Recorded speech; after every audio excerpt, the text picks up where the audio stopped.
La industria fue cambiando. Cuando nosotros hicimos esta prueba, los asfaltos modificados en el año 2009 prácticamente que no se utilizaban en Uruguay.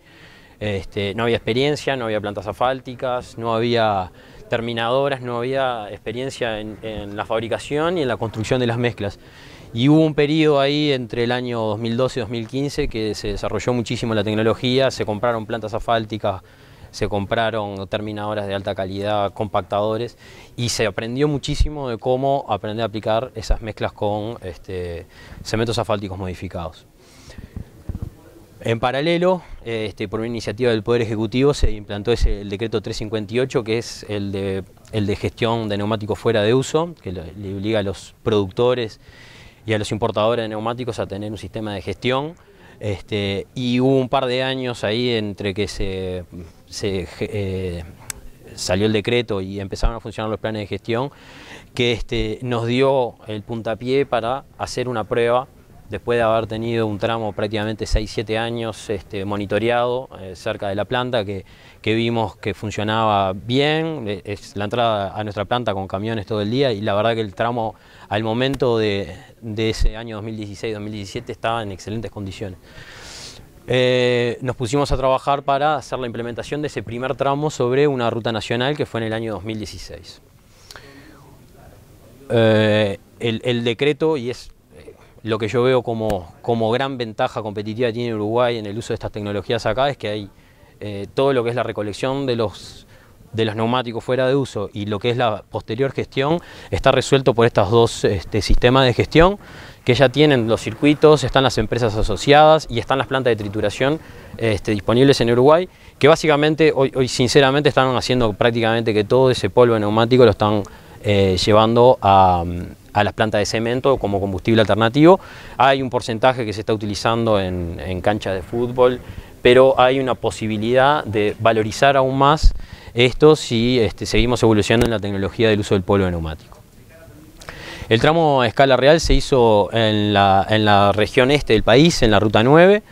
Yo voy a hablar particularmente de este tramo aquí, que es este tramo se realizó con mezclas tibias y con polvo neumático. Este es el tramo que nosotros usamos comparando con asfalto modificado del tipo SBS. El proyecto que tenía previsto el Ministerio de Transporte era simplemente un refuerzo, porque la condición del pavimento estaba bien, estaba muy bien, pero el aumento de cargas, y bueno, se preveía que había que hacer alguna intervención antes de finalizar la vida útil del mismo. Ahuellamiento prácticamente que nulo, porque las operaciones previas al refuerzo era simplemente un sellado y la aplicación de 4 centímetros de una mezcla semidensa tipo CAC S12. El proyecto de todo ese tramo era con asfalto modificado tipo SBS para llegar a una M3, una IRAM 6596. Por eso hoy pongo que es en la calzada más y a menos que estaba eso. Y en uno de los tramos logramos hacer 1,3 kilómetros de asfalto modificado con polvo de neumático en vía húmeda.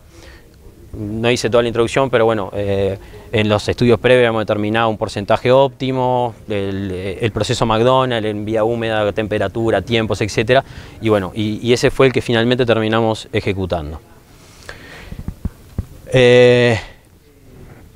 Las evaluaciones que realizamos este año, y utilizamos los que son las evaluaciones de vialidad, y además la Facultad de Ingeniería, el ingeniero Mariano Nem estuvo yendo al tramo con deflectógrafo y para medir macrotextura, y bueno, es un poco los resultados que le vamos a mostrar de una evaluación parcial de lo que ha sido la evolución de este tramo respecto al uso del SBS, en el cual aproximadamente han pasado unos 2 millones de ejes equivalentes en este periodo de que está construido, y lo que podemos ver en las medidas de deflexiones es que la capacidad de ambos tramos no tiene ninguna diferencia significativa. Se midieron en dos momentos distintos del año, una época templada y una época un poco más cálida, y los resultados de las deflexiones para ambas capas son iguales, lo que da un respaldo para la utilización, por lo menos desde el punto de vista estructural, del uso del asfalto modificado con polo neumático respecto al de un modificado con SBS.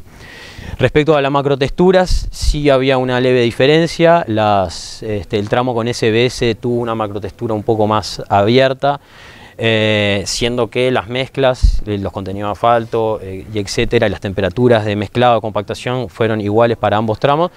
El tramo con polo de neumático, después de 6 años y bueno, después de todo el tráfico, igual se está haciendo muy cerca del borde, o sea que es difícil concluir de que hubo un amasamiento por el tráfico, ¿no? Por la huella, porque está muy cerca del borde, pero se puede decir que la macrotextura es suficiente. 0,6 es lo que está pidiendo Vialidad hoy en día como requisito mínimo.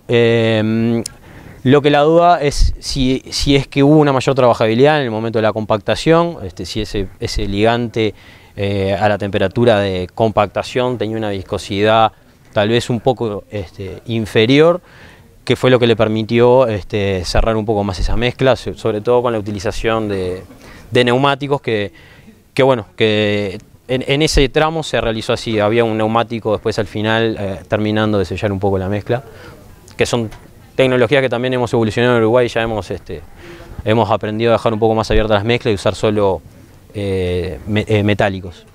Respecto al abollamiento, no hay abollamientos en ninguno de los dos tramos, ni en las evaluaciones de vialidad, ni en el reglamento que hizo la Facultad de Ingeniería. Y bueno, respecto a la fisuración, solamente hay un tramo, en el kilómetro 202, que es justamente uno de los de polo neumático, que tiene 2 metros cuadrados, en el año 2021, 2 metros cuadrados de área afectada, que es nada, seguramente sea más vinculado a alguna falla constructiva que algún problema estructural o deficiente del tramo. Las conclusiones es que bueno, este primer tramo en una ruta nacional se pudo elaborar de manera exitosa, que hay posibilidades de seguir escalando esta tecnología, que a las mismas condiciones de tráfico climáticas de un tramo con SBS, los resultados aparentemente estructurales son iguales. Los resultados también de las condiciones superficiales son similares. La macrotextura que se percibió como menor probablemente fue del momento constructivo y no de un deterioro posterior del tramo. Y obviamente que bueno, no hay abollamientos y sin fisuras, lo que nos deja una línea de base pasados los 6 años para seguir el proceso de evaluación en los próximos años, para poder sacar conclusiones más a largo plazo del uso de estas tecnologías.